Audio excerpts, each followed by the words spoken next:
Hey everybody, welcome to another episode of the Mile Game Guys Board Gaming Podcast. I'm your host Adrian. I'm Zach. And I'm Jeff. And we're here to talk to you about some more board games. Fingers crossed. Like we do week in and week out. Maybe mostly board games. We're shooting for like 80-20 maybe? 80-20? That's a good goal. We'll see if we hit it. Yeah. Off to a great start. It's cold. Yeah, it's cold. It's warming up a bit. Yeah? It snowed a little bit. Yep. How are the mountains? I've been sick, so I didn't get a snowboard at all. But you went to the mountains. I went to the mountains. It was nice being up there. You hung out at the mountains. I had probably my coldest day in the hot tub yet, which was glorious. That is nice. I remember when I was a kid, when I went up to Banff, Canada to ski. Where? Banff, Canada. Canada? Yeah. B-A-N-F-F. Banff. Banff. Okay. Yeah. But whatever Nightcrawler does when he teleports. Yes. That's where it is. Banff.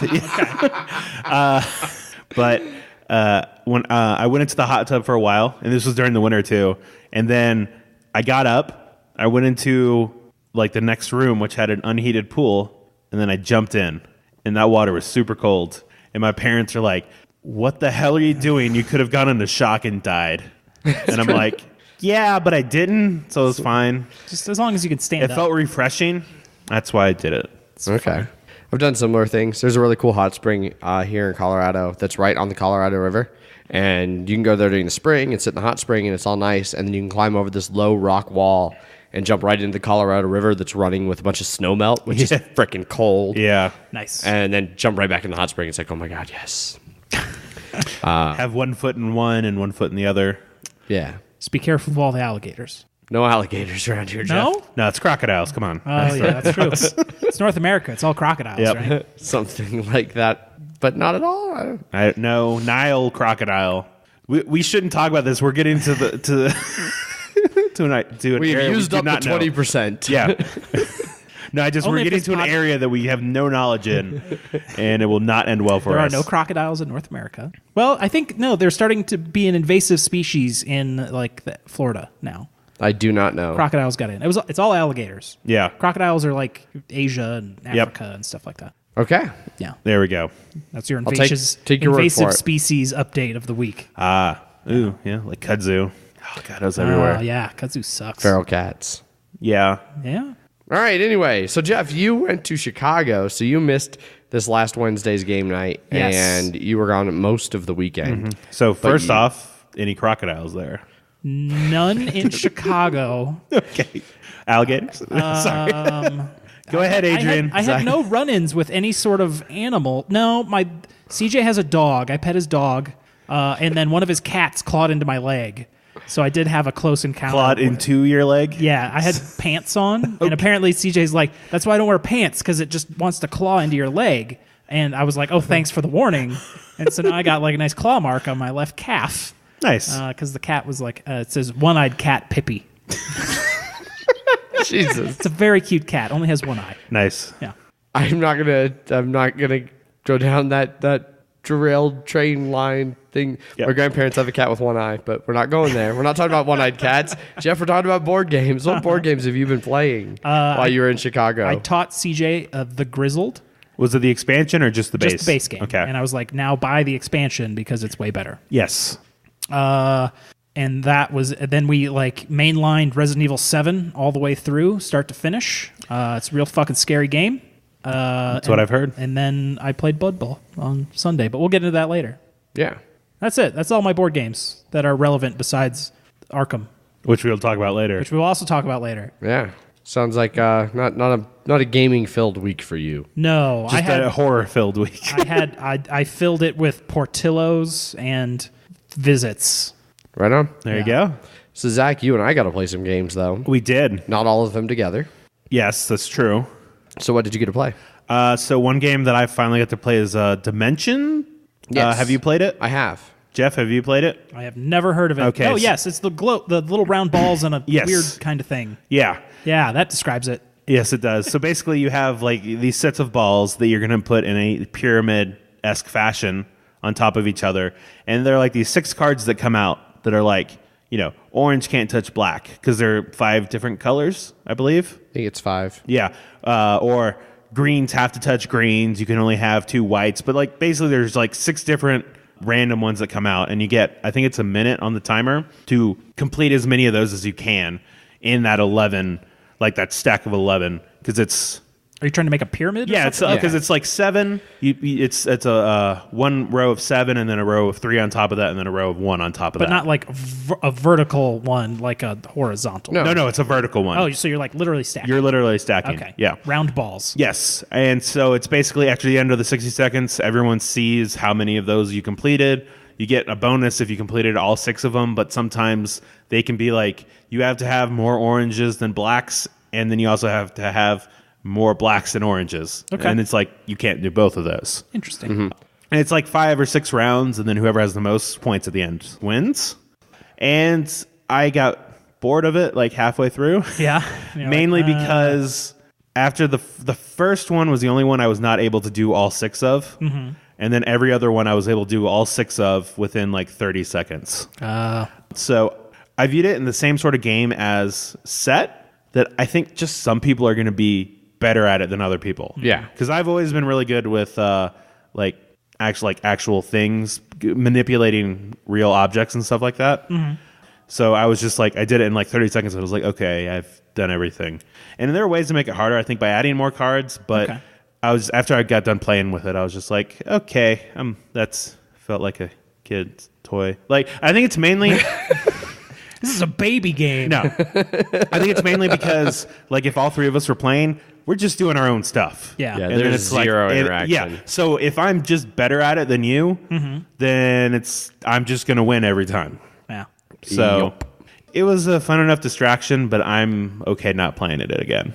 Yeah, I felt the same way. It was an interesting, like, kind of puzzle, but I feel like once you get good at solving that puzzle, it's going to, it gets easy. Yeah. Like, I could see that kind of same thing. And like you said, it definitely is one where whoever's just better at that type of visual, spatial, like, awareness is going to do well. And, unless you want to find out who's best at that kind of thing in your friend group, I don't think there's a huge reason for it, unless like there's a bunch of you who are really close in skill and it always comes down to the wire. Yeah. Or so I think if it was more difficult and less time, then that would do something for me. But otherwise, yeah, I did pretty good at it too. Like, the guy was taking a long time explaining it, and I was like, I already understand the concept behind this game. Let's just start playing. Yeah. Go.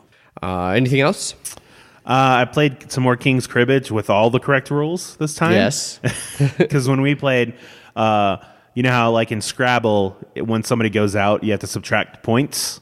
Mm-hmm. It's apparently does the same thing in this. Okay. So we did that. I was right behind the new person, or the person who had never played Cribbage before, when I played with 4 players. So first of all, with 4 players, the scores are a lot lower, shockingly. Makes sense. But I was playing someone who ended up leaving a lot of openings for me the first time. And so I had like 50 more points than the next player or something like that. But then the second time we played, he was on my other side. I still ended up winning, but it was closer. He actually got second, which is pretty cool.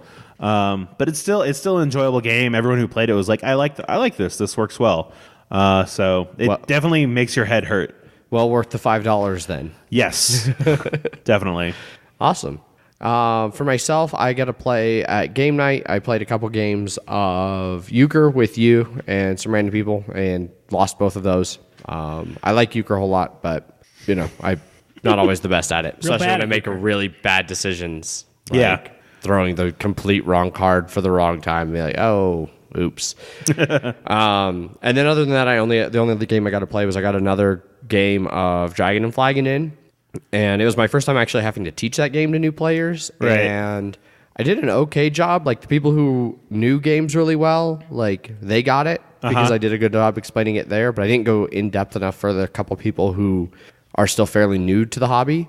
And so they were definitely a little lost at times. They're like, oh, I'm going to do this. It's like, oh, you can, but that won't actually do what you think it's going to do. Like, oh. I do like it, though. I've had a lot of fun with it since we played it at Genghis. Kind of going back to what we said last week. Apparently, programming is A-okay in my book as long as it's competitive and not cooperative. So I do have Remember the game that I won, Colt Express? That one's a programming game too. Yes. So that Jeff won that gave to me. Correct. Hey, you remember that game? Yes. Colt yes. Express? Yes. I That know Jeff won and gave to me? Yes. Yeah. So I do want to bring it to game night at some point. So I'll let you know when I do. It's a train game, right? Yes. Yes, it is. It's a train game. Greg and Kyle have been trying to get me to play that for a while, and every time I feel bad, like they always ask me. They ask me like every 2 or 3 weeks, and it's always like at the one time when I don't feel like learning a new game. But I do really want to play it. So Yeah. Okay. Well, I definitely want to try it out soon. yeah, So. Yeah. It's got a nice little train you put together. It does. That looks cool. I saw a picture at some convention where they had a giant one. So like the trains are like a foot high or something. That's like, pretty cool. Yeah, it was pretty cool.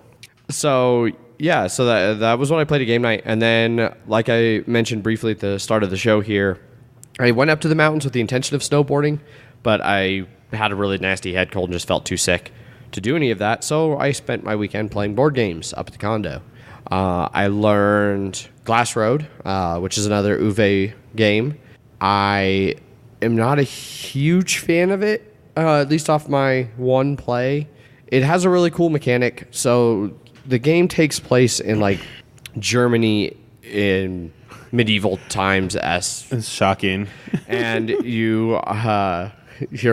it's a resource management game. Again, shocking considering it's a Uwe game. But the cool thing about this one is you have 2 dials, and you place your goods on these 2 dials. And so one of them has glass and the other one has bricks on one side of the dial, and then all your other normal resources on the other side, like water, food, clay, wood, and sand, I think.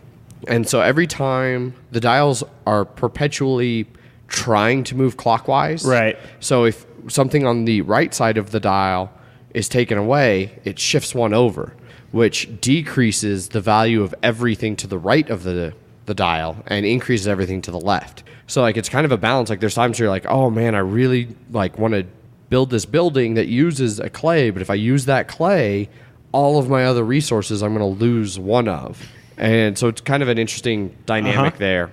And then you have your own unique player boards that you're building up, and it's got action drafting kind of a thing where everybody has their hand of the same action cards, and you pick 5 out of that'll be your hand for the round, and you play them, and each card has 2 actions on it. And if you're the only one who plays it, you get to do both actions. But when you play it, if somebody else has it in that hand of 5, they're like, oh, I also have that. They get to play it out of turn order, and each of you only get to take one of the actions on it. Right. And then you play each like round goes until somebody's out of cards. So like them getting to play an extra card out of turn gets them closer to ending it. And, you know, you can sometimes get stuck with 2 cards that you had in your hand of 5 that you didn't get to use. So it stifles you a little bit. Right. But it was okay. What didn't you really like about it? So, and this is one of those things, like, I want to play it more before I officially say I don't like this game. But I personally got way too caught up in, like, managing my dials and not paying enough attention to what I actually needed to do to win the game. That might just be because it was your first play, too. And I think that was a lot of it, you know, but the dial thing presents an interesting puzzle, but I think it's easy to get lost in that puzzle and be focused on maximizing your actions related to your dial and not maximizing your scoring. Okay. So I heard that this one was one of his that are actually a reasonable length. How long did it take you to? It took us about an hour. Okay. Including teaching. It was totally a reasonable length. That's good. That was one of the nice things. It played really fast. That's what I've heard, yeah. It's good. Yeah. Setup isn't an hour. No, the setup's really quick, especially like once, because we punched it. We opened it, punched it, learned the rules, played it in maybe an hour and a half total. Game time was about an hour. So it learned pretty quick, and setup was real fast. Like your player boards show very clearly, like you put all these things on it at the start. Here's where you put your things on your wheels, and now go. Do you think it'll take longer with another person, or it sounds like the rounds still... It'll take a little longer just because each person will get to play cards, but at the same time, the more people playing, the more likely people are going to double up cards, so that'll speed it up some. So I think it'll go a little longer, but not that much, no. Right, not like adding a 4th person to the Gates of Loyang or something like that. Right, yeah. or like especially like Agricola. Yeah. Agricola way ramps up the more players you add. Okay, cool. And then the other game that I played is one that I've been wanting to play for a long time, and it immediately gave me a regret from Genghis Khan. I played Food Chain Magnate, and I had a chance to buy it at Genghis Khan for like $70, and I passed. And that was a poor decision. I think you're fine with. We have a copy in the group, and I'm sure Paul's always willing to play it. Yeah. So. Yeah, Paul's willing to play it. Sounds like, Manny over the weekend, we were talking to him. He sounded like he really enjoyed it. And of course, I always have the heavy cardboard guys. I'm sure anytime if I'm up there on a Saturday, I'd be like, hey, who wants to play Food Chain? I'll be able to find people who want to play Food Chain. Yeah. So, but I really enjoyed it. I got absolutely stomped. There were definitely a couple times when I didn't make optimal decisions. And like it even says in the rule book, like this is a game that will punish your mistakes. Yes. And it did. I feel like it's the worst game I've ever played for that. Yeah. That if you don't know. So you made a good opening move, right? Yes. Okay. What did you do? Do you remember? So my opening move was I bought a hiring manager. Okay. And then on the next turn, since I could hire two. The recruiter girl? Yeah. Okay. Then yeah, that's one of the three ones. Right. And then I bought another one of her, and then I bought not the ad person, which was the mistake I made that I think I made, especially in a two-player game. Like I could see in a 3 or 4 that not being as huge of a mistake, but him being able to dominate advertising for the game really made a huge difference. The board was pretty balanced. Like we each kind of had our own corner, and it wouldn't have been a big deal until he got the radio tower. And once he got the permanent radio tower, and on a two-player game, it's on a grid of 9. It's a 3x3 versus the 4x3. So he put it in the middle, and then just every restaurant was getting spammed with 2, and he set it to pizza, which he was set up for, and I wasn't. Love pizza. Yeah. I think for that sort of thing, you're supposed to.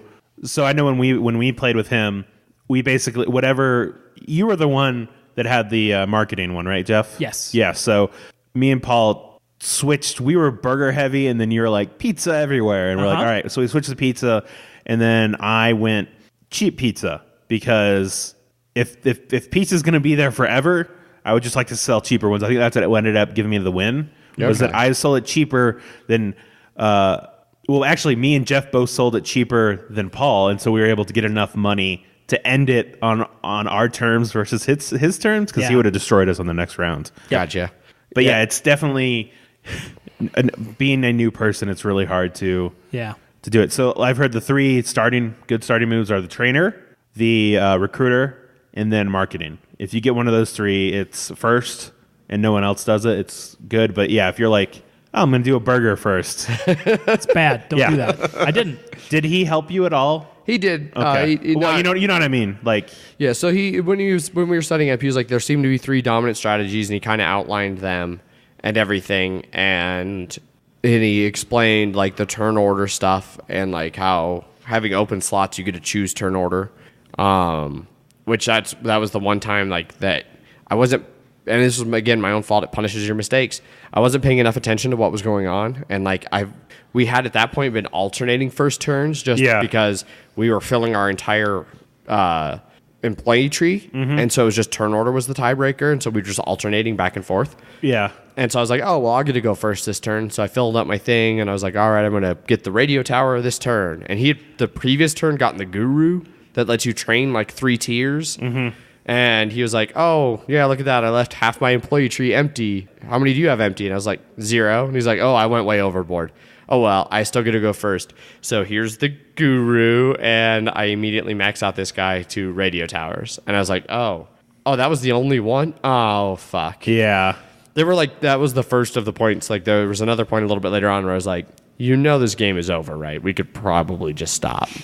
But we played it out, and Did he get his... You were playing with Paul? Yeah. Did he get his promo yet? He did. He didn't have it when we were playing this time. He got it after the fact. It was waiting for him when we got back from the condo. Gotcha. So, yes, I'm very eager to see. But you did enjoy the game? I did enjoy the game. And like I said, I regret not picking it up for like $70 when I had the chance.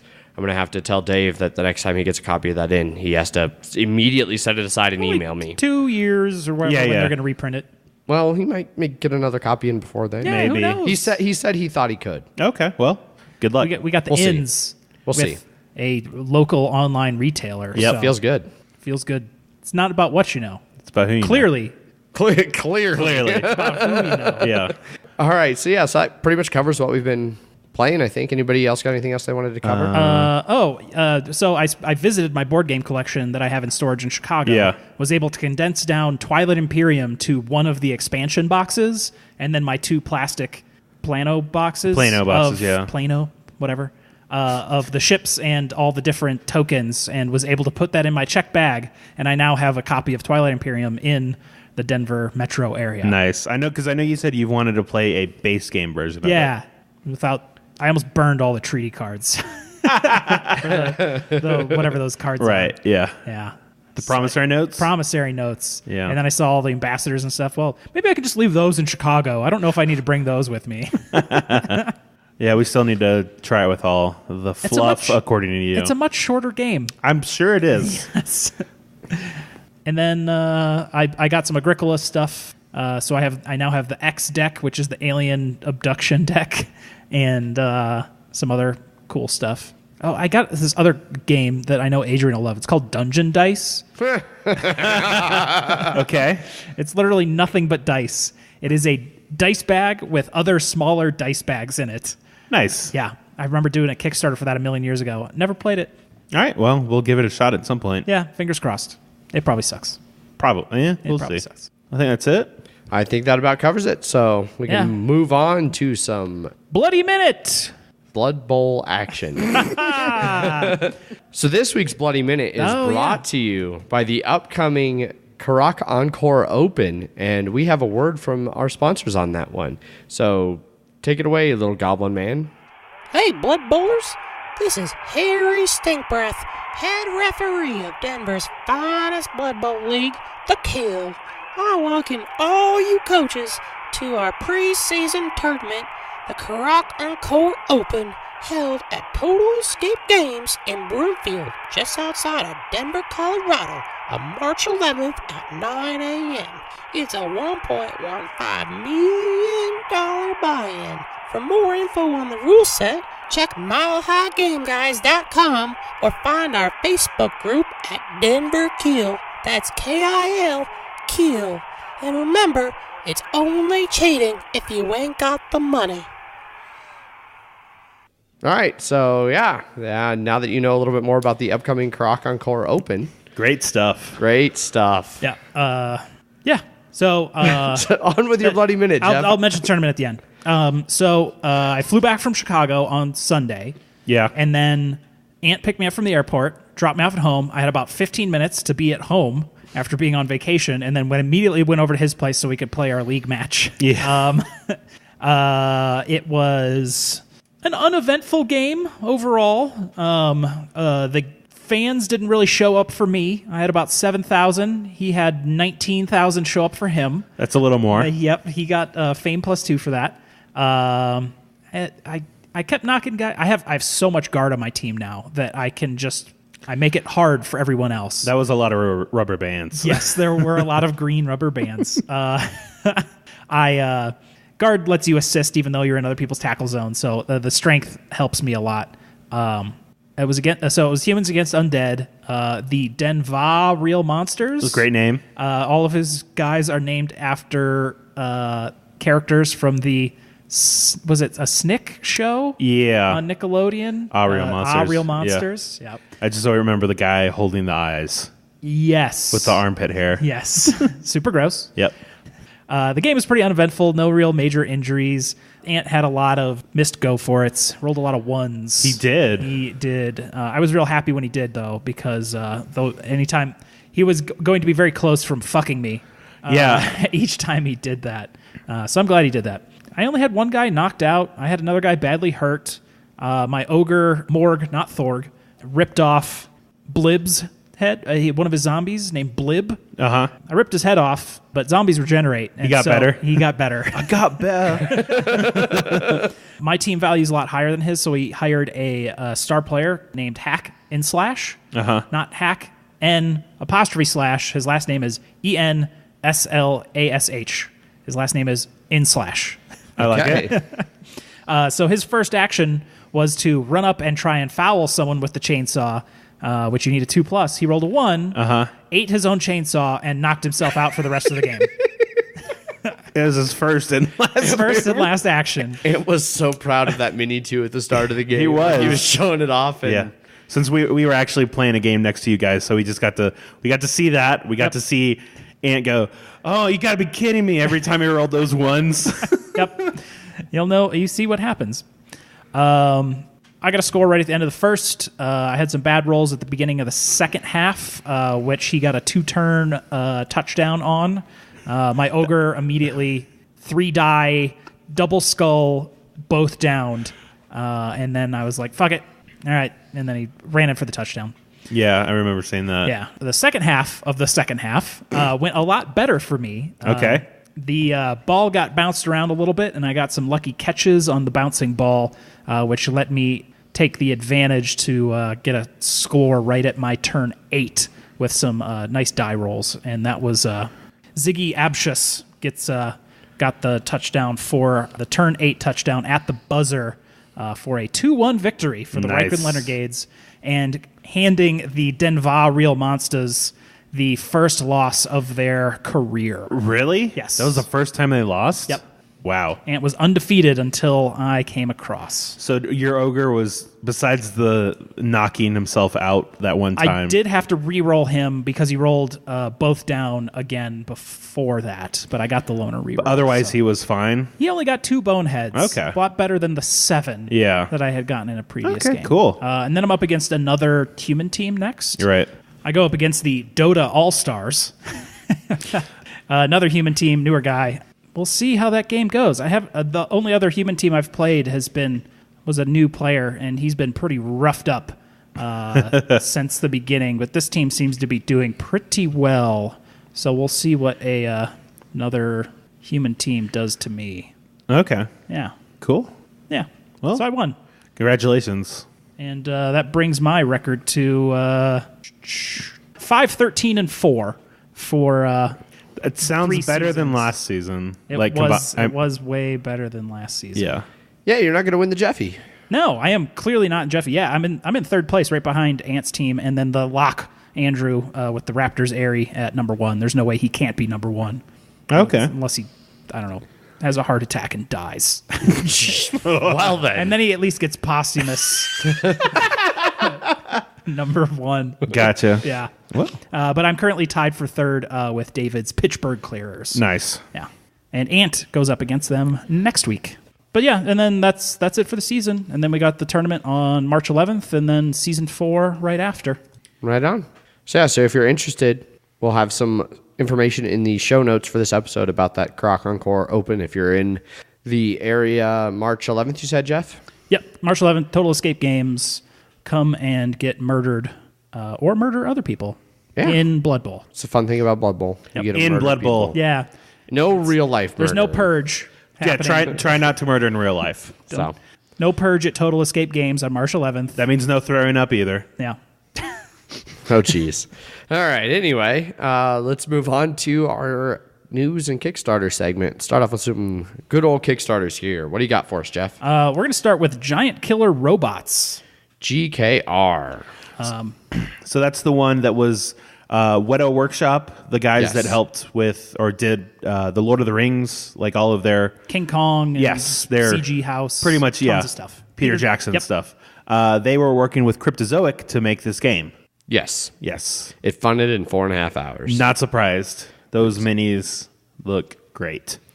So it is it's got 25 days left, 472K of its 100K goal. It's a $100+ pledge, but it's pretty limited on it's the $100 one and I think $180 for pre-painted or something like that. Sounds about right. Yeah. Yeah. And I'm so over backing $100 plus miniature based Kickstarters. Yeah. I mean, this one looks pretty cool. It does. It does look real cool. Unfortunately, my wallet's taken by something else that comes out later. So Would that happen to be Rising Sun? it might just be that. Yeah. So Rising Sun, for those of you who have not heard, will debut on Kickstarter March 7th, I actually made a comment next Tuesday. on Twitter that I was just like, you guys need to cool it on these cool and interesting Kickstarters while Rising Sun is in the horizon, because I just can't do it. They're launching at the wrong time, people. Yep. Although I understand why they're doing it beforehand. Yep, because Because nobody's going to have any money after Rising Sun. Exactly. Get crushed. I'm real glad that I know you're a deadlock to back that, Zach. So it's not even like a dilemma for me, right? I have to be Right. like, is Zach going to get it? Is Zach not? No, you're going to get it. Bob might get it. And then you we're know. all going to play it. I don't think Bob's going to get it this time. He might not. Next up is Roller Coaster Challenge. So this one's just like a logic game. Really realistic. Like this is really like a kid sort of thing. It's about it's a follow up to something called Gravity Maze. It's basically this 3D puzzle thing where you're basically building a roller coaster and you have a marble that goes on top and you're trying to make it all the way. Like you have a start and then an end point and you have to like make it to the end. So it's Mousetrap. Yeah, it's well in a way. I mean, it's more logic than anything. Okay. Specifically because like if you make like too tight a corner or like something like that, the marble can fly off too. So it has physics are involved and stuff Okay. like that too. It looked interesting. That's what it looks like. Yeah. Yeah. Does that have the license from the Roller Coaster Tycoon? No, That font looks real familiar. It looks familiar, but just different enough. Just different. That's all that matters. Yes. They can use their Kickstarter money for the legal fees coming soon. I mean, that reminds me of another game that's also coming out right now. That one's at about 5K of its 10K goal. Yep. It's only like a little $25, $30 game. It's got 31 days left. Yep. Right on. Next up. Dinosaur Island. Speaking of copyright, Yeah. so if This is my most interesting. Yes. Interested in one. well, this is also mine too. Yeah. So apparently, this is made from some people that worked on Dead of Winter and Yes, Ryan. Titans of Industry. Yes, John Gilmore and Brian Lewis specifically. And it's coming out from Pandasaurus Games, who also gave us Machikoro and the Wasteland Express delivery service. Yeah. It's got 25 days left. It's 155K of a 15K goal, so it's well funded, and it's a $60 pledge for the basic. For the basic and $80 for the deluxe. And that's it. Yes, those are the only two options. But yeah, so basically, this is about managing a dinosaur park. Dinosaur Park on an island. Yes, probably relating to some sort of period in the past. I'm thinking Cretaceous. Yeah. I was thinking Triassic. Okay, yeah, Triassic Park. I like that. Sounds good. So the first thing you notice when you look at this is it's pink, very pink. Yeah, it's a lot of people. I'm thinking it because I'm gonna guess like they're going for an 80s, early 90s vibe, which this fits. But it's also I feel they're like we probably can't touch red that much because if you get red on here, it's gonna look just a little bit too much. Too on the nose. Yeah. Yeah. It's yeah. Yeah, but what I like is you're controlling. You're trying to make a park, and you can do it with just herbivore dinosaurs to be safe. But people really want to see the T-Rexes and stuff, and they're worth more points and all that stuff. But they can eat your people and break out and eat visitors and stuff like that. So as soon as I saw this theme, I was yes, please. Even with rising sun in the horizon. Still yes. Not cool. We let it go the first time, Zach. You know we're gonna mock you now. I know. But each of the 4 players is making their own park? Yes. Okay. And so it's got a dice drafting mechanic, which is like the DNA to build different types of dinosaurs. Exactly. Although they actually use Mr. DNA or something really similar to that. So I'm like, that's bold. So the deluxe edition comes with metal coins. It comes with metallic ink on the box, individually numbered, that stuff. But right now there are going to be some deluxe edition stretch goals specific. Mm-hmm. And those are usually meeples. So they're going to have Stegosaurus meeples. They're going to have, is it Ankylosaurus meeples? Ankylosaurus? Brontosaurus meeples, T-Rex meeples Doesn't the too. Brontosaurus not exist? Brachiosaurus? They're supposedly the same thing. Yeah. Yeah, one of those two is, yeah. See, it's like Mr. DNA. That's Oh, yeah. It's No, totally fucking him. Get Steven Spielberg on the phone. Yeah. They said their lawyers looked at all it, and they said they were fine enough because it could be. Oh, yeah, they're lawyers. Yeah. Pterodactyl meeples, but it just seems like it's really like dinosaurs are like an instant. Oh my god! Like that was one of the first things I wanted to be when I grew up was a dinosaur? Yes. Was a Paleontologist. yes, like Dr. Grant. I like how one of the tiles is a restaurant called Rex-Mex. And Right. it's a Tyrannosaurus head with a pink sombrero. Oh yeah. Yeah. Oh man, he in the comments they're like, just give us as many punny names as you can. Like one of they're looking into was like for gas stations, fossil fuels, stuff like that. Oh, it feels like the game's made for me. It's so great. But yeah, this is one I'm super interested in. Right on. Well, we will keep up on that one. It looks like they've got some upcoming reviews from Rado, Man vs. Meeple. Yeah. That aren't quite on the Kickstarter yet, but should be up at some point in the near future. And it's really interesting. I was vaguely aware of this before we started doing prep for the show, and then looking into it, like worker placement and stuff. It seems like it might actually be right up my alley too. So I'm intrigued. So we'll let you guys know how it goes. That's it for Kickstarters. Yep. Yep. We got some news, some hot news. Newsy news. New news. Fresh off the press. Yeah. Not really. Right off the news tree. Just pulled off and then right into our mouths. Very ripe news. Yes. Super ripe. Ugh. God damn it. Just take a bite of that news, hitting everything. News isn't that good. You're upselling this way too much. It bleeds black and red. Like a newspaper. Yes. All over. So there's some pew. Rick and Morty games coming out. 2 of them, in fact. 2. They're licensing out fucking Rick and Morty like crazy. Cryptozoic Yep. has it, not Cryptosaurus. Well, apt enough. Anatomy Yes, Park exactly. will be one of the first games out. It looks like it's a... I don't know how best to describe, like a tile placement game where you're moving around Rubens' internal organs. Yeah. But then I read about how there's going to be a deck of where you have to go and pretend you're doing bodily functions, Like or party game aspect to and it. I was like, no, Yeah. Yeah. We'll see how that part turns out. Hopefully it's something that you can just ignore. yeah, that's why I Yeah. didn't get the Meeseeks box because Yeah. that's basically that whole game. Like, go and hump a wall. Oh, Fun. no, I'm No. okay on that. Yep. Then there's Close Rick Counters of the Rick Kind, which was the episode with all the different Ricks. It was a in great the Council of episode. Ricks. It'll be a deck building game where you're different Ricks in your deck. And that sounds interesting. That one has a little less detail on it. Yeah. That one is I am more interested in, being as I love deck building. I wonder if it's going to be using the Cerberus engine because it's Cryptozoic and that's their deck building engine. I can almost guarantee it. Yeah. It actually says the game is designed on the Cerberus engine used in several other Cryptozoic deck builders. Boom. So Crushed it. Yep. I enjoyed the Street Fighter one when I played it. That one I always liked making people have to say whatever thing they were doing. Hadouken. Yeah, exactly. Hadouken, Hurricane kick. Exactly. I enjoy it like Whatever that. Zangief says. Yeah. And I've heard, I know some people like the DC one. Yeah. And I don't know if I've ever played them. I've heard the Penny Arcade one is good. I wonder if the one that Wes played with me is that. I don't know if that's Cryptozoic or not. The superhero, like, Was it DC or Legendary? no, it wasn't. Marvel Legendary. No, it wasn't either of those. I don't know who did it. Never mind. Who Okay. cares? No one cares. No one's listening. No. No one's listening to this. There's some Batman games coming. Yes, by Monolith. There's one coming from Monolith, which is the people that did the Conan one. And the Mythic Battles Pantheon. Yes. The Batman will be their next one. Yes. So you can play as Batman or something. It's very new. They've shown off some models. They have some prototype, like they just showed a prototype board. There isn't much information. I saw some of the models. I saw Clayface. I saw Catwoman, and they look good. They're good at minis. So CJ has Conan, and I kind of looked. We didn't play, but I looked through his copy, and those are some solid miniatures. Yes, they are. They're good quality. yep, not safe for work, but No, they aren't.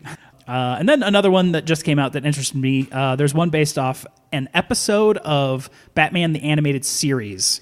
It's called Almost Got 'Em, which was the episode where all of the supervillains were around a table telling stories, playing poker about how they almost got the Batman. And you are playing a poker game that has like a hidden role to it that will... because one of you is Batman. One right? of you is Batman, and the way you use and it has a full deck of 52, and you're using poker hands to activate your abilities in the game. That sounds interesting. And trying to tell who Batman is.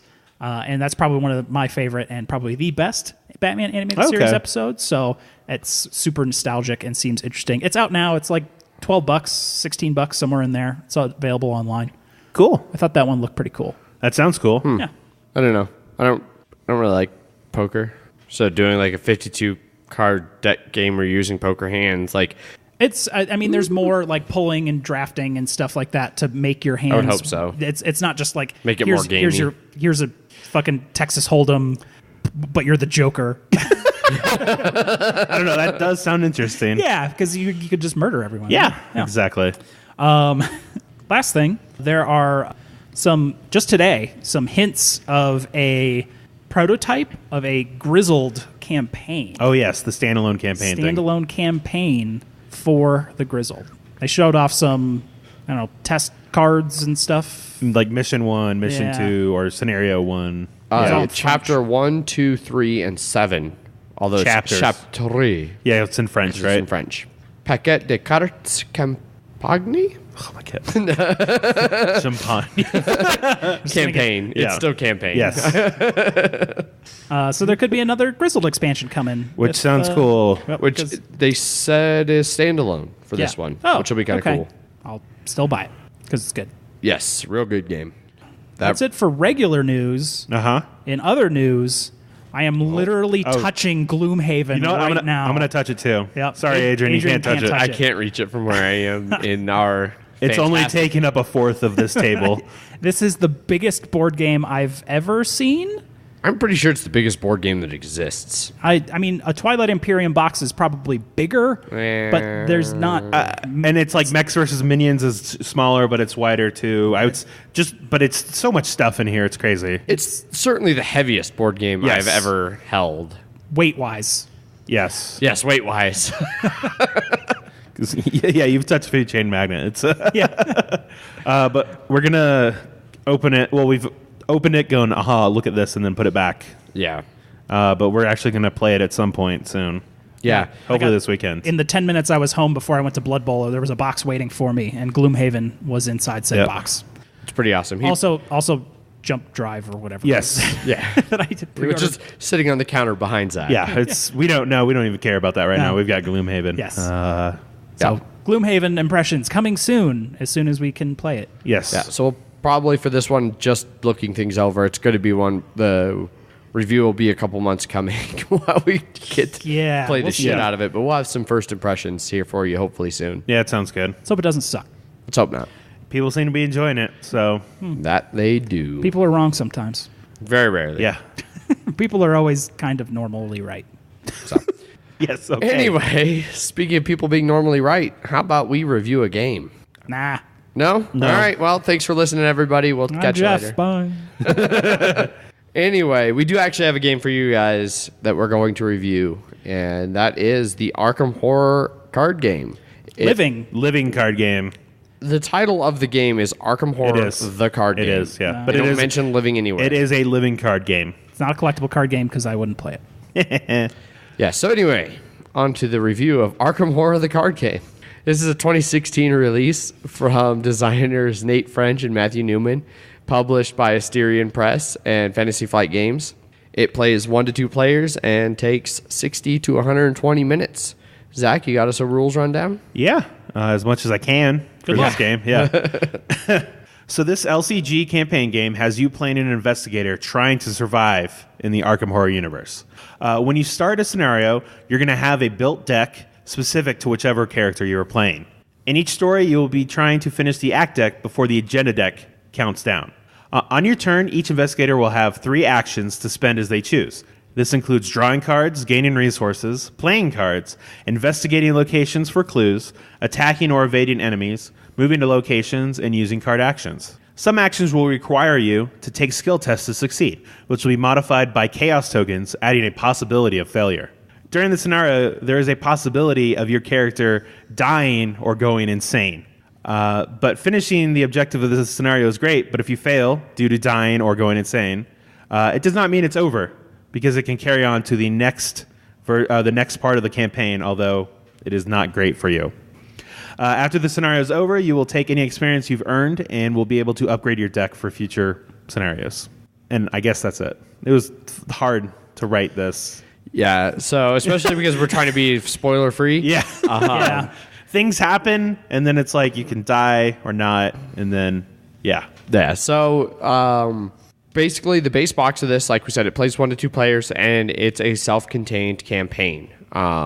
And it's 3 scenarios across the span of this campaign that you play through. And like Zach said, you know, especially in the first 2 scenarios, you no matter what, you pretty much move on. Like, so you have an objective, and even if you don't meet it and something else ends the game, you just, from that point on, the instructions will tell you how to proceed into the next section of that game. So it's usually things you fail to murder will try and come back and murder you later. Yes. Yeah, or you might, have certain locations available at the start of rounds and things that might be affected by what you do. Yeah. Yeah, so we'll try and be as spoilery free as possible. Like any of the specifics of the campaign. Yeah. Yeah. Because it's a good campaign. It was, yes. It was interesting. The storyline was solid. Yeah. I really enjoyed it. Yeah. And unique from Arkham stuff I've seen before, too. Yeah. Yeah, I played a lot of Arkham Horror and things like that, and all of this stuff was new to me. Yeah, so if you're a big fan of Cthulhu Mythos, it should feel fresh still. Right. So let's start off here with components. Okay. I mean, there's not a lot of components to this game. There's cards. It's a bunch of cards. And some tokens. And the chaos tokens. Yes, and it's Fantasy Flight, so the art's good. Yep. The art is good. Mostly new, original art for a lot of cards. Some cards I could definitely see some old art and stuff reused in there, but it's bigger on these cards than it was on some of the older cards. More detailed, higher resolution, I guess better. Yeah. 6 different investigators, 5 different investigators. Out of the base game. Out of the base base game. set. Yeah. I'm sure there will be expansions that add more I'm later. sure there is already. Probably, yeah. The way... I think that's about it for components. It's cards and art and so stuff the like cards, that. like you have 5 different investigators, and there's like basically 5 different classes. Yes. Those investigators, and so there are cards that are tied to them. But then everyone uses like a secondary class too. Yeah, like Roland can use as high level of the blue cards as he wants. Yeah, which is Guardian, which is basically like shooting people, murder, Right. gun murder, police murder. police murder. Yes, and then there's the yellow ones, which are like investigation stuff. But he can't go as high in level on those cards as some others might. Yeah, and it's clear enough on those cards, like the colors of which ones they are, which is nice. Yeah. So when you're building, and you're on the other side of your investigator card, it tells you how you can build your deck. Yeah, how you're building your deck, and so that's well done. And the rulebook gives some base builds for like if you're just starting out and you're new to it. Yep. Here are some base builds just to get you playing, and then later after you've played, you can kind of customize. Yeah. So unfortunately, like all of their LCGs, all of Fantasy Flight's LCGs, having one core set is enough to start the game. Yep. But if you actually really want to play it, you're going to want 2. Yeah. So it's not as bad as. Definitely not as bad as Warhammer Conquest, where you're like you wanted 3 because you wanted 3 of every copy. Yep. Android Netrunner, you wanted 2, and then 3 was like if you wanted 3 of specific cards. Yeah. But for this one, because you can only have 2 of one type of card of each type of card in your deck, if you get 2, then you're fine. Yep. And then you can also go up to this is a co-op LCG, so you can go up to 4 players with 2 core sets. Yes, which is 1 to 2 in one set. 3 to 4 requires a second set. Yep. So, and then if you had 2 sets, like if you and your friend each bought a set, you could. I mean, in theory, at that point, you could play as the same character. That'd be foolish.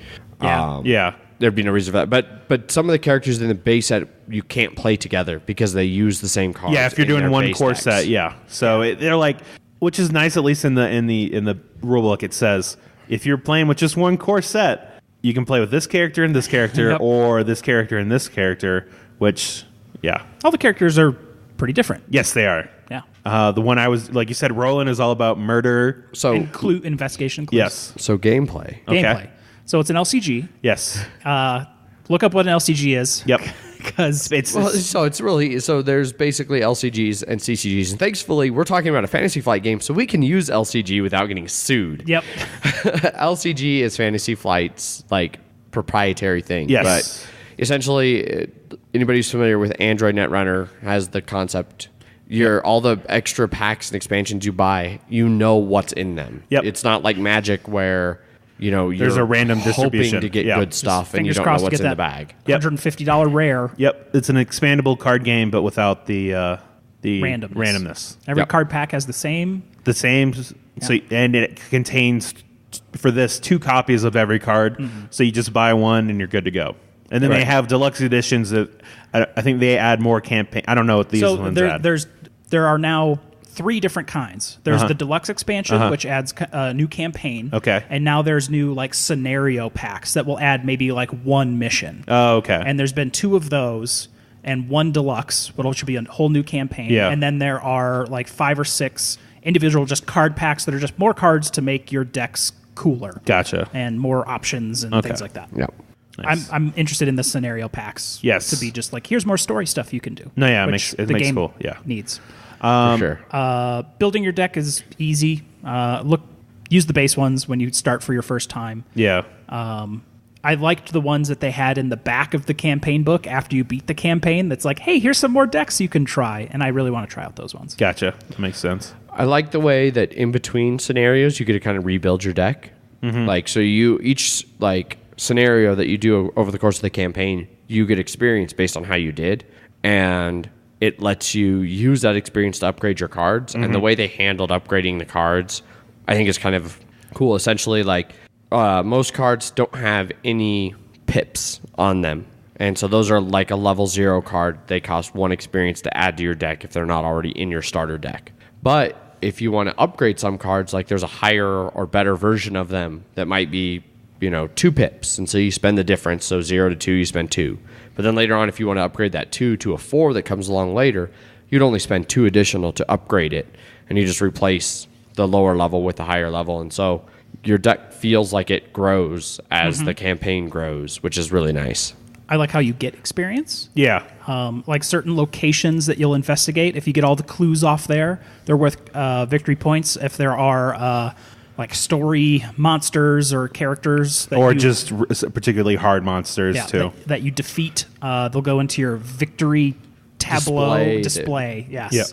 And you'll get a bunch of experience, and then how you end your scenario, whether it be good, bad, or ugly, you could get some like bonus experience and things like that. Yeah. Right. So one other thing I really like about the deck building is when you're building your deck, whatever character you use, they have one character-specific card that is only they can use, and then they also have a character-specific weakness.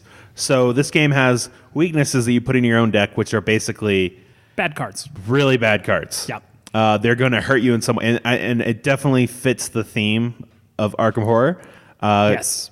And then you're also going to shuffle in just a basic one too, and those are more like those are like madness things, or like an investigator that's looking for you or something like that. Some can be a little more tough. Yes. Like Yeah. if you take a horror, if you take a sanity damage, also take health damage. Yeah.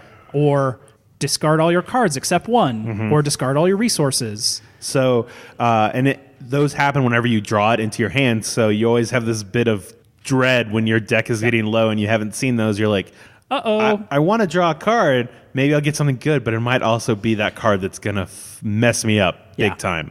So I like that bit of dread that those cards add. Yep. And that it's specific to the character. So Like Roland's is a cover-up, and so every time he gets a clue, he's just getting rid of it on the cover-up as he's trying to cover up his actions. yeah.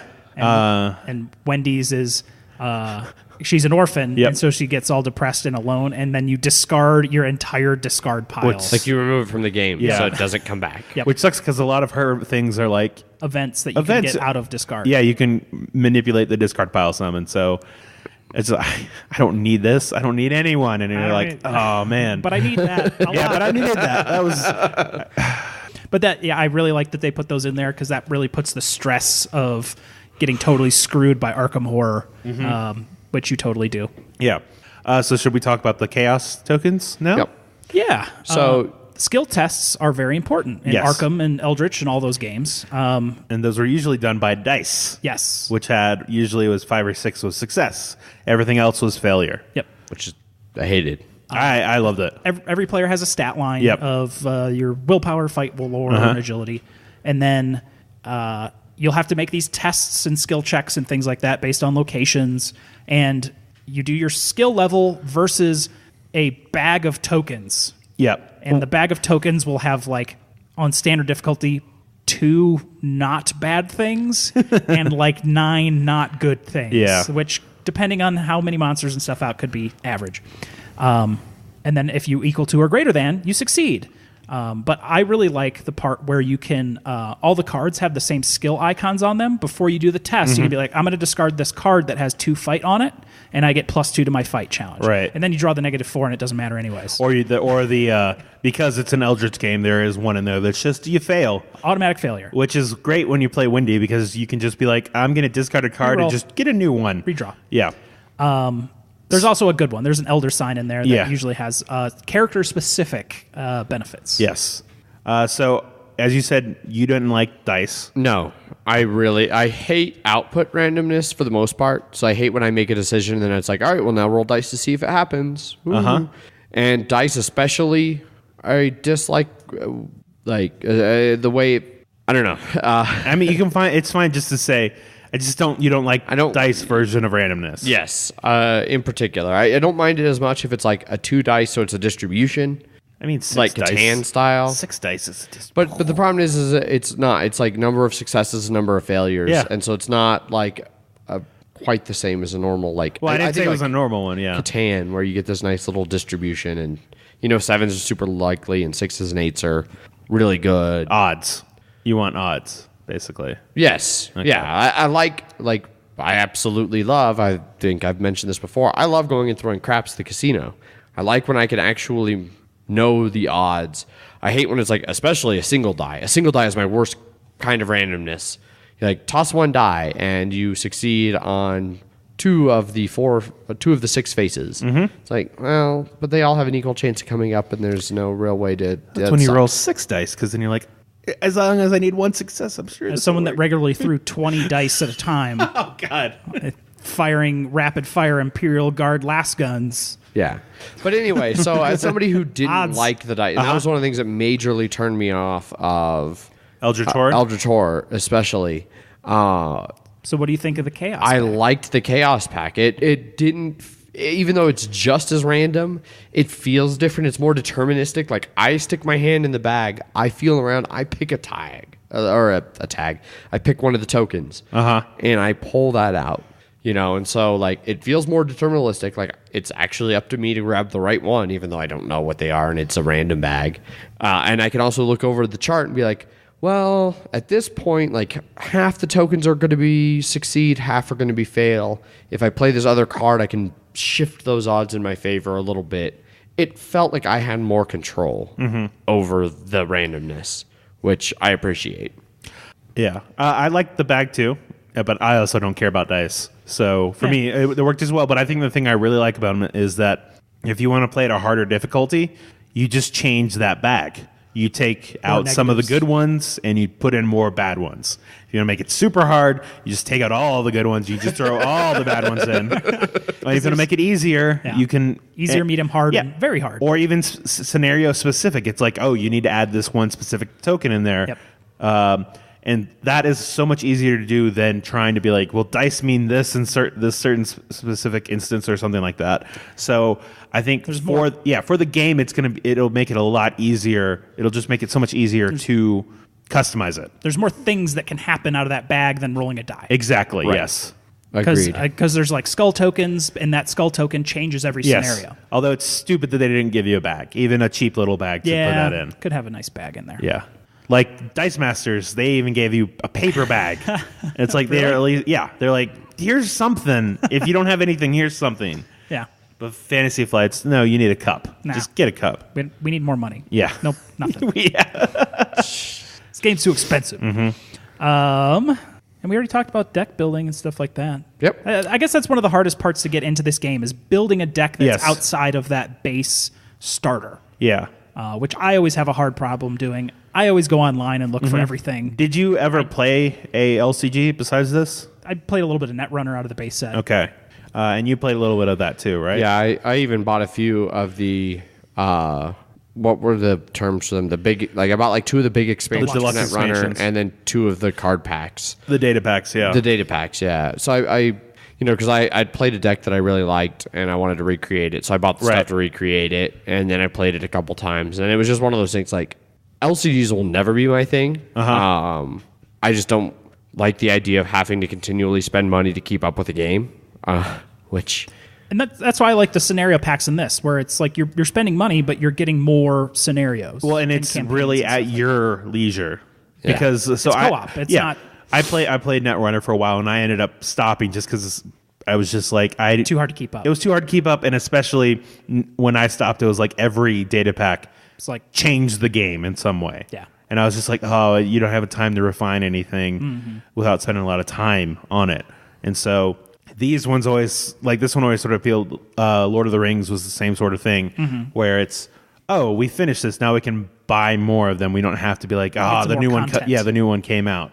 Do we want to mention the campaign real quick? So let's talk about rules that'll lead into the campaign. Yeah, I'm hoping. Yeah, that'll work. So rules, there's your obligatory. It's a card game. Yeah. Like they have all of their own, their own terms for everything. Your obligatory. Yeah. This is what tapped means. Yeah. But we can't use tapped because we don't want to get sued. Yeah, it's rotate 90 degrees. It's exhausted in this. Yeah. one. Here's what fast means. These are what hunter and like they always have their own Surge, terms. Prey, yeah. And it's got a nice quick sheet for all the different phases and actions that you can do.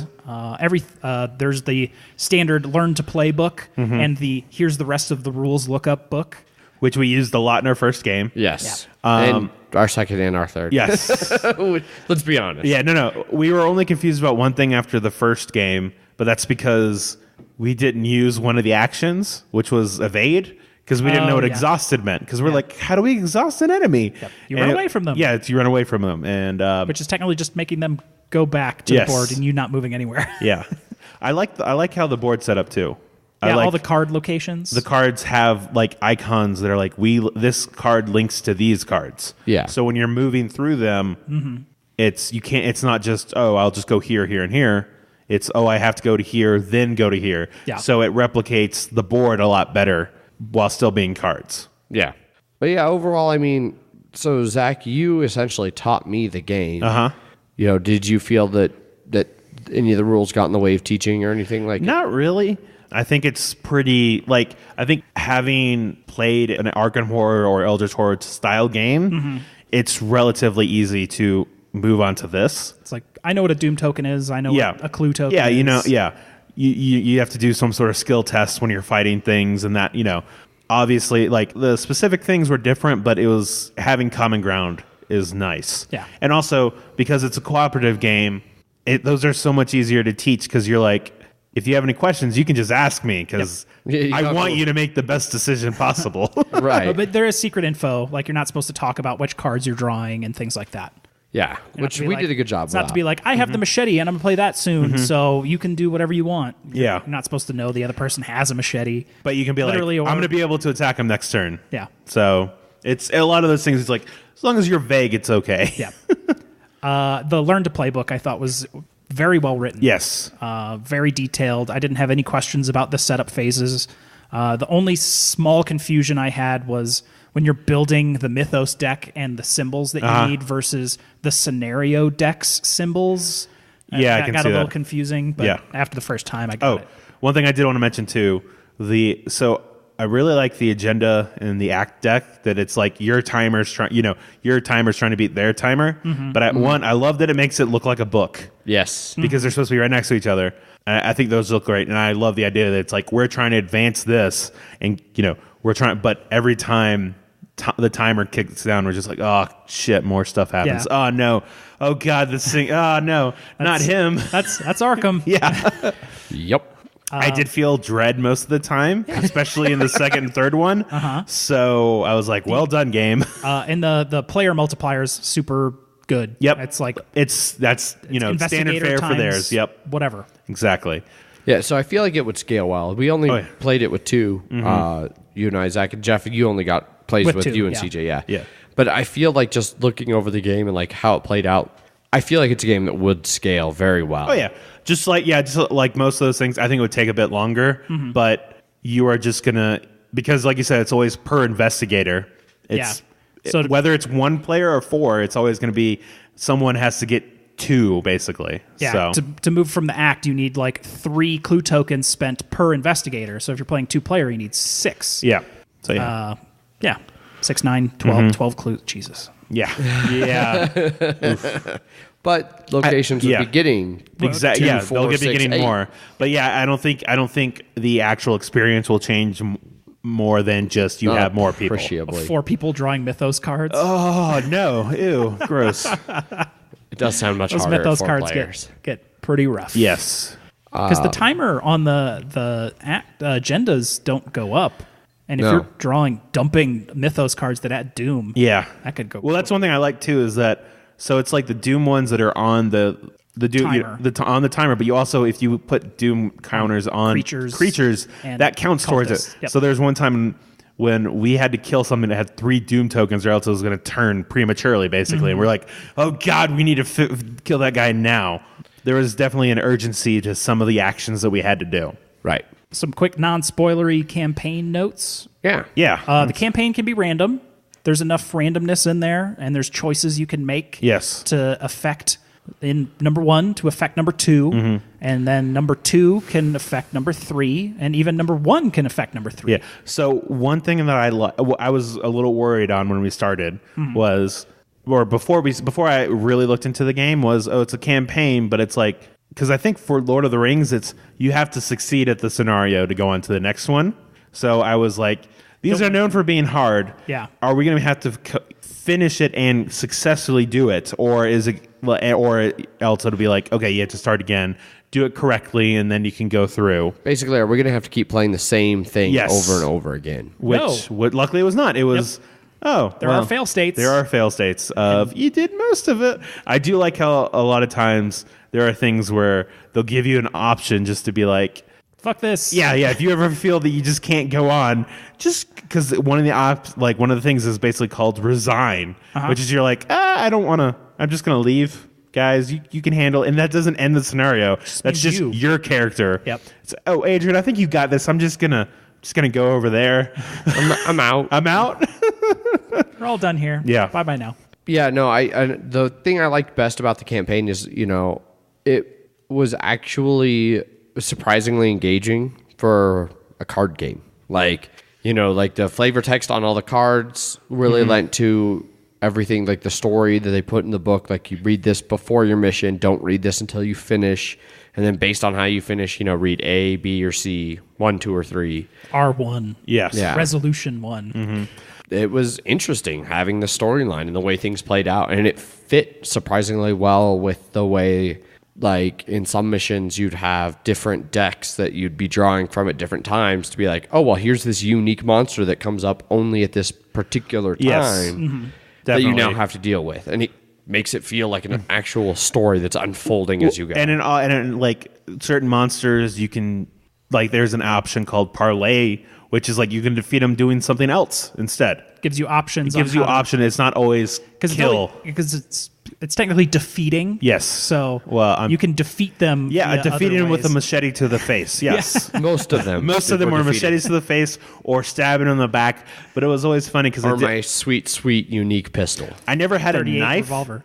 with the backstab action, so I just imagined I'm just stabbing them with my hand. Kalima. Kalima. Yeah.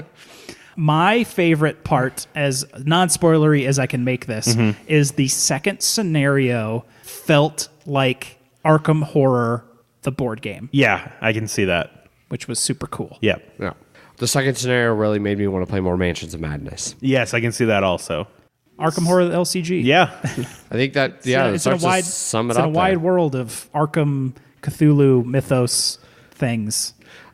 So cost and availability, it is available on CSI for actually a reasonable price. It's $33.99 on CSI. Yeah. The MSRP is 40. So, Yes. and obviously Asmodee doesn't like, they're like 25, 10 or 15% at most. So Right. you're not going to probably see it for that much cheaper than that. Right. It is currently between runs on Amazon. They say it'll be in stock March 5th. Right now it's $60, which Yeah. Resellers. yeah.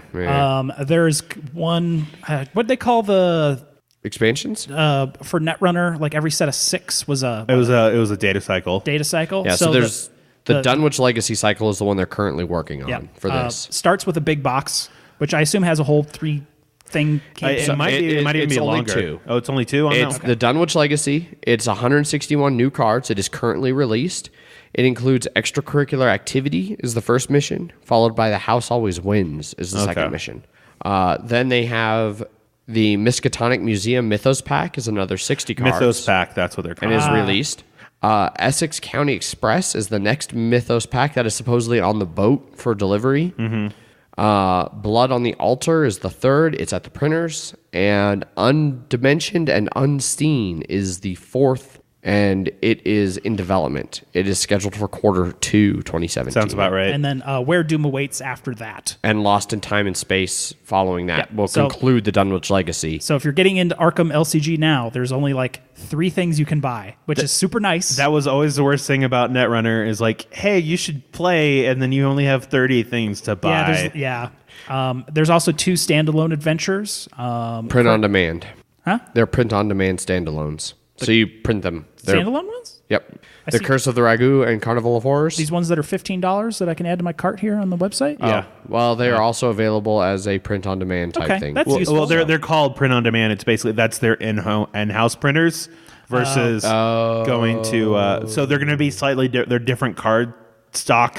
They look different. So, but I think scenario-wise, you should be fine with that. Yeah. But there's 2 other extra scenarios in those, and that's the most exciting part about this. It's a co-op one that you can get easy. Like I might not be so much interested in expanding the cards I can build decks with, but just having more content to play is super nice. Or new characters and stuff too is always good. And that's why the campaign is nice because it's. I'm just really looking forward to because I always find it whenever you have to go into portals and stuff in Eldritch Horror.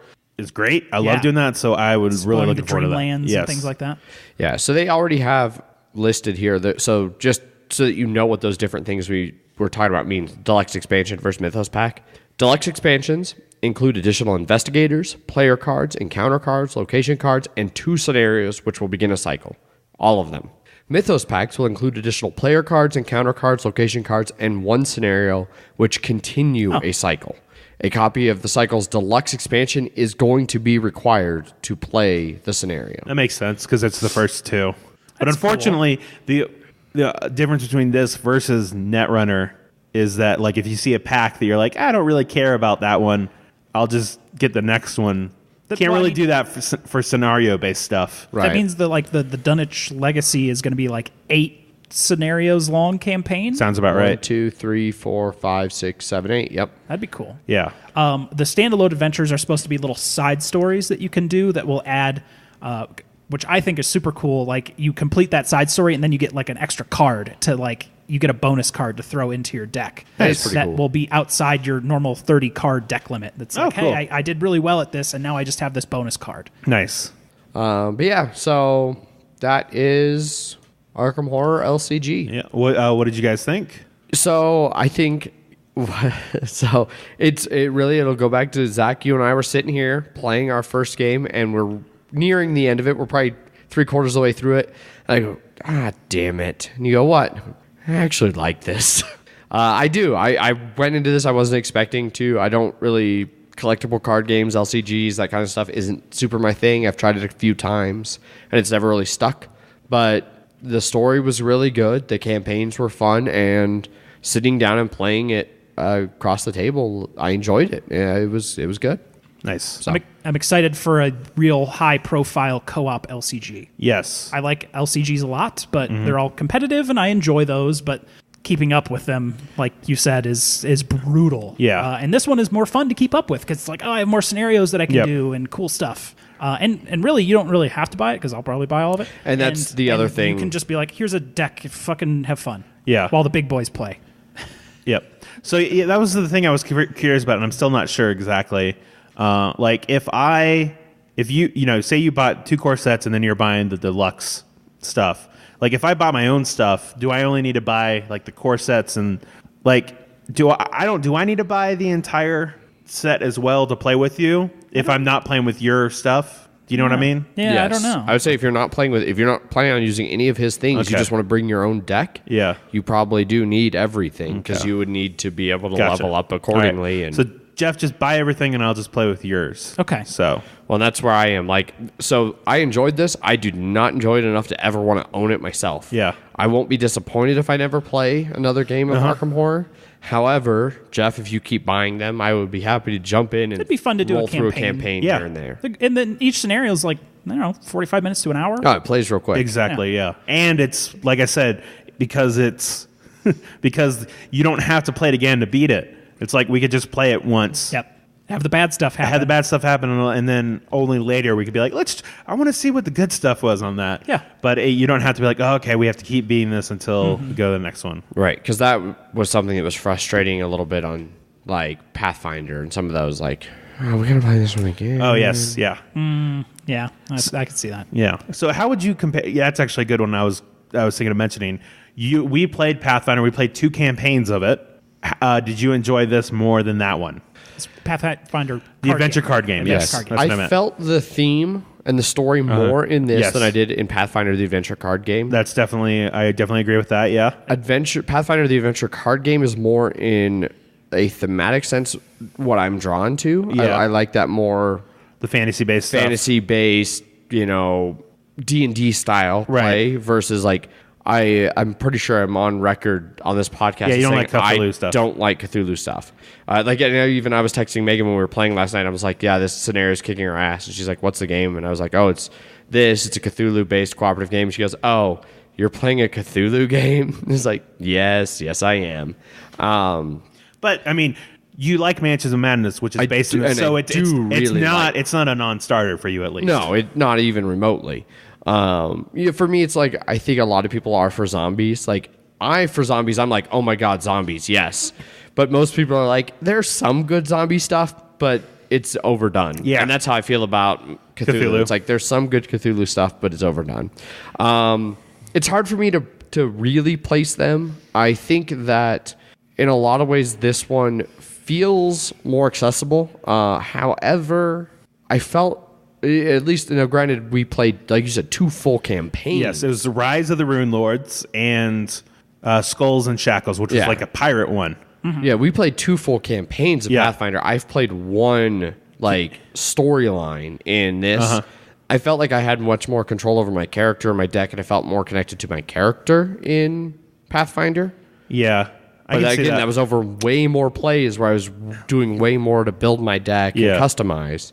And you can do that with this, but they don't recommend it because you can get some bad stuff in there that it's easier to start a campaign fresh. But you don't start with any of your upgrades and stuff like that. Right. So you can carry it over. So I'd be curious to see how this continues. I just don't want to carry that mental trauma over because then you'll just start insane forever. So many mental traumas.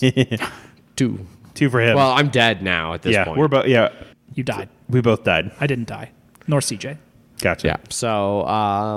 So no, it's an interesting comparison. I feel like they are different enough that it's hard to truly compare them.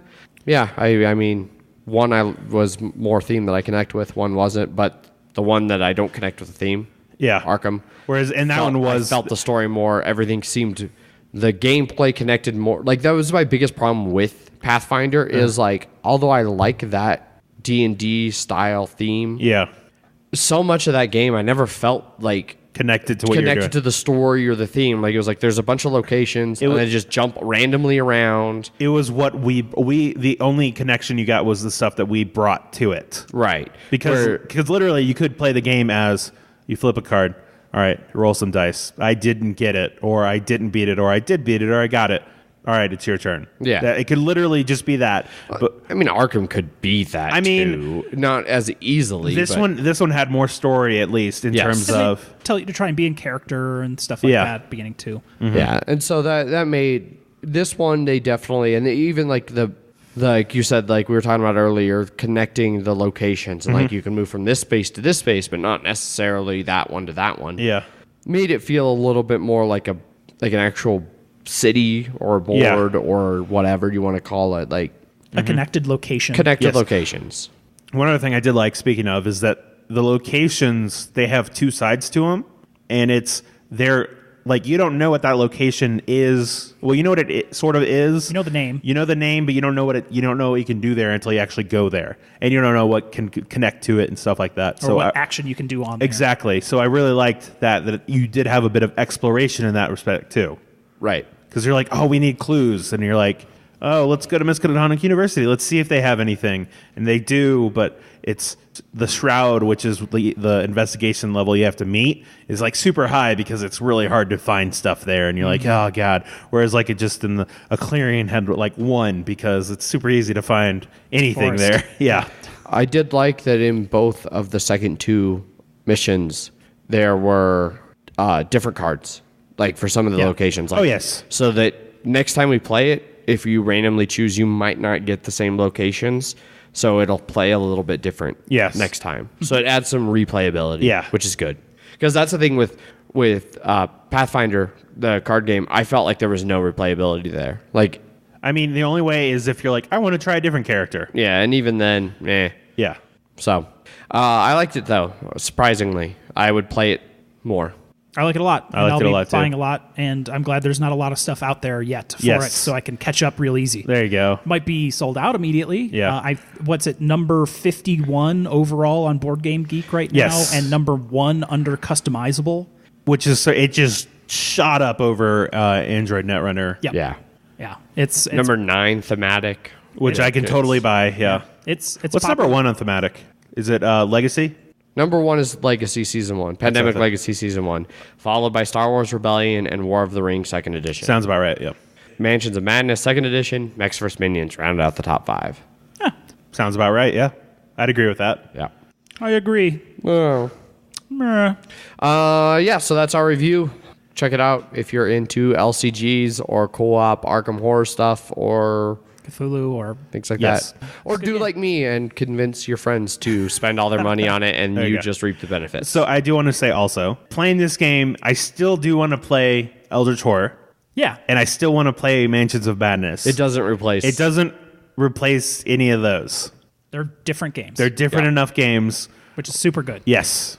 So it adds to the collection versus replacing something. That's all I wanted to say. Okay. Indeed. It's a good final thought there, Zach. I appreciate that. Yeah. Not all my ideas are shit, Adrian. Not all of them. Most. Yeah, not all. I wasn't even going to say most. I was just going to let it lie. Nope. Anyway. Don't want to leave them too high. Got to knock them down a little bit. Yeah. We're such good friends. Yeah. We have emails. We have emails. We do. Emails at milehighgameguys.com if you would like. want to be on the email section. Yes. This one comes from MHGG Hater, who we haven't heard of in a while. Makes a reappearance. We've heard of him for a long time. From him. Makes a reappearance. Him or her, I don't know. Yep. Titled, You're a Goddamn Heathen. Who, me? No, I don't know. Specifically me. Yes. As the email goes on, we find who is the heathen. Jeff, how the everlong shit have you never played Scrabble? I can't even. I might actually hate you now. Didn't hate me before. That was nice. That's nice. Nice. Also, given that my suggestion during the last contest that I frickin' won, that you still haven't picked up yet or contacted us on how you would like that delivered in any way, shape, or form, was I Dark Overlord, and you're the only now just finally getting around to it. I feel really sorry for the poor saps who entered the contest, hoping you'll talk about the things they want you to talk about. All the best, yours truly. Well, I want to say it's because we're going to wait on the reprint and the green box coming out, which it finally came out, so we can finally get around to that. And then we immediately played it. Yeah, I definitely want to say that that's the reason why. It was at least part of the reason why. Yeah. Sure, yeah. No, it's definitely something that we have on the docket. We're going to try and do it with a couple other storytelling-esque games. Yeah. Yeah, it's one that regularly comes out in our discussions. How are we going to actually make this work? Yeah, so because it's not going to be enough to fill, so we wanted to have it with a collection group. of storytelling. Which I think we should do Snake Oil with. Yes, I think Snake Oil would go well with that one. And then we need to I think we figured out one more, but I'm not sure. I don't know. We'll let you guys know. Yeah. Coming soon. That'll probably be in our next block of Games. Games. Yeah. So next email, 2 emails, comes from David, titled, Bring Back the Old Theme Song. While the new theme song is nice, the older one is superior and should return. No offense to CJ, who I assume made both of them, although if Adrian was involved in making them, all the offense intended. David. We were just trying out a new theme song. We were originally going to have a new theme song just for like the fancy interviews and like separate episodes. Yeah. But we all really liked the new one. Yeah. so it was. We were having a a discussion about this decision. Yeah. Of the most recent one was like, do we want to just use that new one forever? Or do we want to just have it for the new stuff? And we ultimately decided we really like that. Yeah. We like the new one. Yeah. So I'll tell you right now, as those of you who have reached this point in the episode, it's going to be the new music for this one. And spoiler alert, when we close out the episode, it's going to close out with the new music. Yeah. However, I think the best way to handle this is maybe a Twitter poll. Yeah, new versus old. New versus Twitter old. poll? Yeah, maybe. That could work, yeah. If you like the old one better, we'll just have the new music on special stuff. Yes. We're not going to... differentiate. Yeah, we'll be able for yes, that. Yep. That word. Yeah. So let us know which you would prefer to be the main music and which you would prefer to be the special music. Indeed. We'll go from there. Yeah. That's it for emails. That's it for emails. Emails at milehighgameguys.com. If you want to be on email stuff. We also had a thread up on our Board Game Geek Guild, guild number 2731 for those of you who haven't joined yet. But we had a thread up for the giveaway where people could give feedback and stuff, and we had a couple people on there that we wanted to address their stuff. Drew Taylor, he mentioned 5 things. 1, I get a total 80s infomercial vibe from the intro music. Love it. Which we do too. CJ did some great work for us. Indeed. With this intro music. Yep. Hopefully that 80s infomercial vibe carried over to the new music. I don't know. We'll see what everybody thinks. Number 2, constructive criticism point. When introducing games during the banter section, it'd be helpful to give a brief minute or less overview of the game, i.e. objective and basic mechanics. For instance, in talking about Biblios in the most recent episode, this is from several weeks ago, all I got was that you were collecting books. I think that mentioning that it's a card game, that there were 2 main phases, or how you manipulate the dice to improve your chances at winning would be a big help to people either new to the hobby or for those of us who have yet to play that game. Almost all of us on BGG are hardcore gamers and know a ton about even games we haven't played, but we can forget about the newbies sometimes. Also, I'm sure there will always be a new listener who may have missed previous episodes and explanations you've given in the past. So that's something we've been working on and are going... It's continue to do. Work in progress. We Yeah. need to get better about giving overviews of even the games we talk about during banter and like how they're played. Unless it's a just mention of play this again. Yeah. But yeah, any new ones that we try and address. I'll give a rules breakdown for Blood Bowl every time. Oh I no. start the bloody... No, No? no, I'm good. That's exception to the rule, Jeff. Yes. Bloody Minute has a permanent exception. On 3, he says, love the Kickstarter news. Most podcasts I listen to don't go into current Kickstarter news like you do, and this is a huge plus for those of us that may have missed or forgotten about a currently running Kickstarter. Glad to hear that, obviously. Yeah. We put in a lot of work to our Kickstarter research. Yes, hours and hours. It was Sitting one at of those work things on like our phones looking Yeah. at Kickstarters. Zach, for the longest time before we even started the podcast, you know, Zach would be like, oh yeah, I just backed this Kickstarter, I'm going to get it soon. Or like he'd show up at game night with a new game, like, where was this? Oh, I just got it from a Kickstarter. And we'd be like, what the hell, man? Like, so we wanted to include that as part of the Kickstarter. Like Zach is regularly pretty well up on what are Kickstarters that are going and running. And I know that I'm occasionally frustrated where it's like, somehow I completely missed out on this. Like Anachrony. I totally missed out on Anachrony because it was a Kickstarter before we even started the podcast. Oh, I remember seeing it and I was like, oh, that's cool, but I'm good. I remember looking at Gloomhaven and be like, oh, that looks cool, but I don't have the money for it right now. So so that's something that I think that as gamers ourselves that we were frustrated about, so we wanted to make sure that that was part of our podcast, that we covered that and Yes. made it a point. So he says, 4, also really like the focused reviews with in-depth overview and analysis. Becomes a great repository for when it's decision time to buy a game that you've covered, which, awesome. That's pretty much the goal. Yeah, that's why we ended up switching to the current format we have of doing one big review of a game, is so we could actually talk about it. Yep. Versus just, oh, this seemed cool, blah, blah, blah, blah, blah. And I know, like, so for myself, since I really like heavier games that we might not cover here on the show, that's one of the things I love about heavy cardboard. When I was, thinking about getting Vinos, like, I went back and listened to their coverage of Vinos.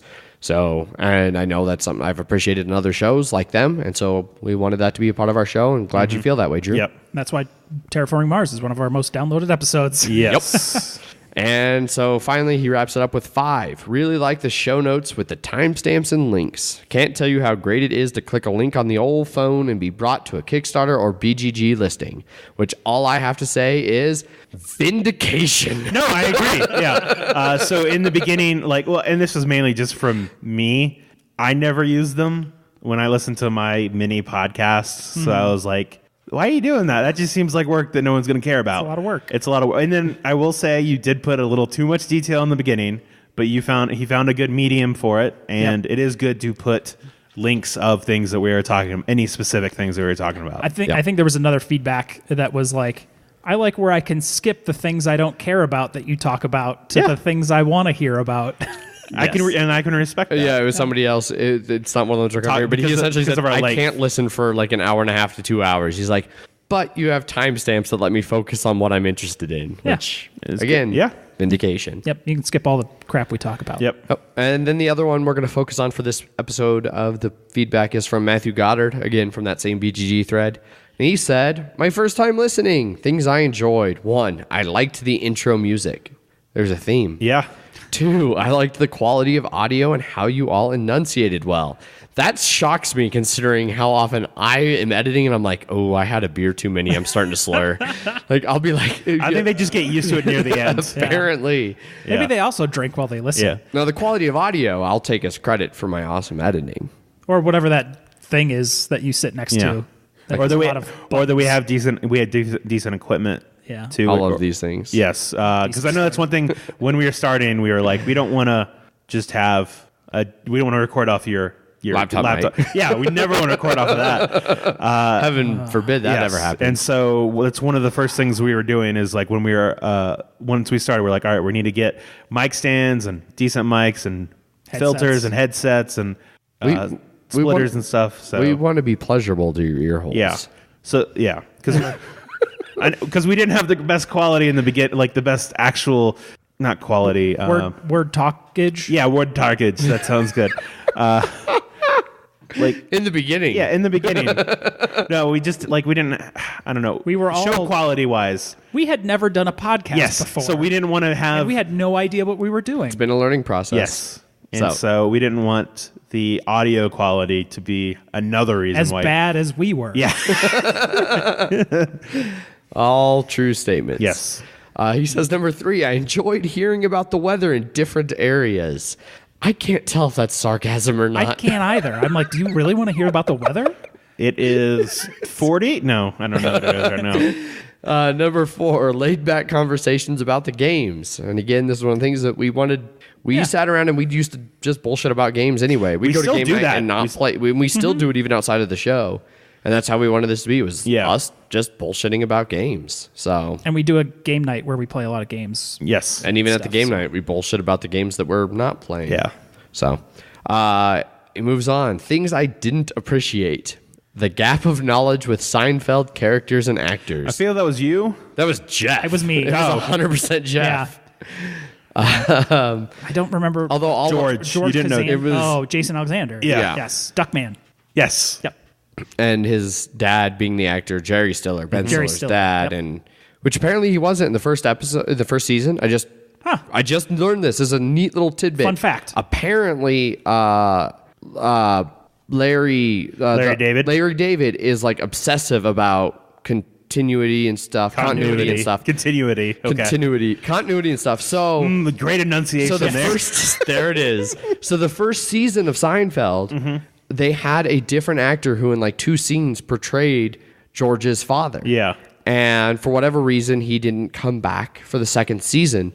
So Larry David reshot those entire episodes with Jerry Seinfeld as the dad. And now you can't see the not old... Jerry Seinfeld. Jerry Stiller. Jerry Stiller, yes. Jerry Stiller... as George's dad. So they replaced the old actors. That's good. And they did it. There was like another time Newman in some of the early episodes was voiced by somebody else off screen. He wasn't on the show. By him. By Larry David. By Larry David, yeah. And so then when they brought on Newman, the actual who did Jurassic Park got eaten by a Dilophosaurus guy. I don't know the actor name. They reshot the audio for those to re-put for syndication so that it maintain that continuity. Well, it's like for Back to the Future 2, they replaced the main girl, so that's why they reshot the end of the first movie for the beginning of the second movie. So it always looked like it was her. Okay. So then he moves on. Things to add in future. Wayne Knight. Wayne Knight, yeah.